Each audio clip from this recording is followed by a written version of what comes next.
ఇక క్యాతనపల్లి మున్సిపల్ పీఠమే లక్ష్యంగా కాంగ్రెస్ ప్రభుత్వం నీచ రాజకీయాలు చేస్తోందని మండిపడ్డారు మాజీ మంత్రి కొప్పుల ఈశ్వర్. కాంగ్రెస్ అరాచకాలను ప్రశ్నించినందుకే మాజీ ఎమ్మెల్యే బాల్కసుమన్పై అక్రమ కేసులు వేసి జైలు పాలు చేసిందని ఆగ్రహం వ్యక్తం చేశారు. ఉద్యమ సమయంలో ఉన్న పాత కేసులను బయటకు తీసి బాల్కసుమన్ను బెయిల్ రాకుండా ఎక్కువ కాలం జైల్లో ఉంచేలా కుట్రలు చేస్తోందని ఆరోపించారు.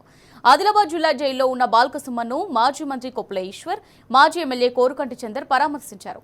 జైల్లో కనీస వసతులు లేకుండా కుంగదీసేలా జైలు అధికారులు వేధిస్తున్నారని తెలిపారు.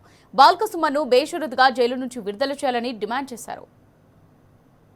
దౌర్జన్యపూరితమైనటువంటి విధానాలకు పాల్పడి ఈ రకమైనటువంటి చర్యలకు పాల్పడ్డ తర్వాత ఇక ప్రజాస్వామ్యం ఎక్కడిది? మంచిర్యాల జిల్లాకు సంబంధించి క్యాతనపల్లి మున్సిపాలిటీలో మొత్తం 22 స్థానాలకు గాను 14 స్థానాలు పూర్తి స్థాయి మెజారిటీ ఉన్నప్పటికీ కూడా 2 సార్లు వాయిదా వేసి అధికారం అడ్డం పెట్టుకుని అక్కడ ఉన్నటువంటి మంత్రి వివేక్ ఉన్నారో పోలీసులు అడ్డం పెట్టుకుని అటు 16వ తారీఖు కావచ్చు, తెల్లారి 17వ తారీఖు కావచ్చు ఎన్నికలు జరగకుండా మరి నిరోధించినటువంటి విషయం అంతా కూడా సభ్య సమాజం అంతా కూడా గమనించింది. దౌర్జన్యం చేసింది వాళ్ళు, రాళ్ల దాడి చేసింది వాళ్ళు, కాన్వాయ్ తోటి మరి వందల మంది లోపలికి దొచ్చుకుపోయింది వాళ్ళు.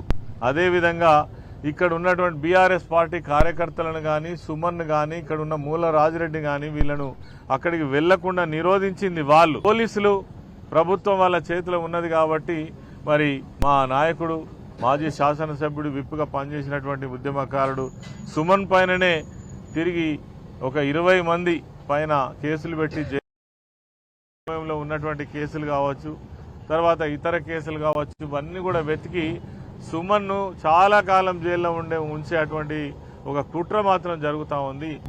ఆ ఎన్నిక జరిగేంత వరకు సుమన్ను లోపల పెట్టాలనేటువంటి ఒక ప్రయత్నం, కుట్ర జరుగుతూ ఉంది. సరే ధైర్యంగా ఉన్నాడు, కానీ సరైనటువంటి ఫుడ్ సరిగా లేదు, అదేవిధంగా మానసికంగా ఇబ్బంది పడుతున్నాడు, దోమలు బాగా ఉన్నాయి, జ్వరం వచ్చినా కానీ ఇప్పటి వరకు కూడా మరి ఆయనకు సరైనటువంటి ఆ ట్రీట్మెంట్ కూడా ఇప్పించట్లేదు అనేటువంటిది కూడా చెప్తా ఉన్నారు.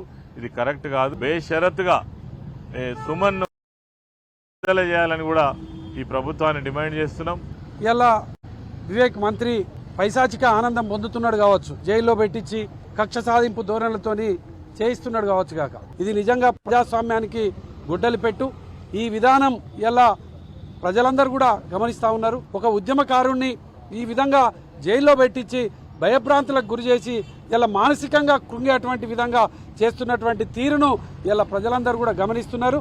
అక్కడి ప్రజలందరూ కూడా ఎప్పుడు నువ్వు ఊర్లలోకి వస్తావా, ఎప్పుడు నిన్ను తన్ని తరుముదామా అనేటువంటి ప్రజల నుండే తిరుగుబాటు కూడా తప్పదని సందర్భంగా తెలియజేస్తా ఉన్నాం. ఒక ఉద్యమకారుడైనటువంటి బాల్కసుమన్ గారికి కానీ, పార్టీకి కానీ ఈ పోరాటాలు, ఈ కేసులు, జైలు కొత్త కాదు.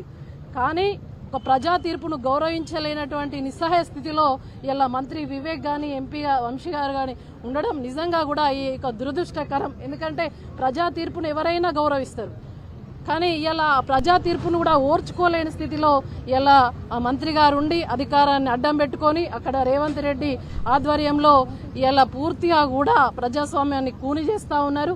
రాబోయే రోజులలో భారీ మూల్యం చెల్లించుకోక తప్పదు. ప్రజలందరూ కూడా అన్ని గమనిస్తూ ఉన్నారు. వెంటనే మీరు చేసిన ఏం చక్కటి పనులు కావు.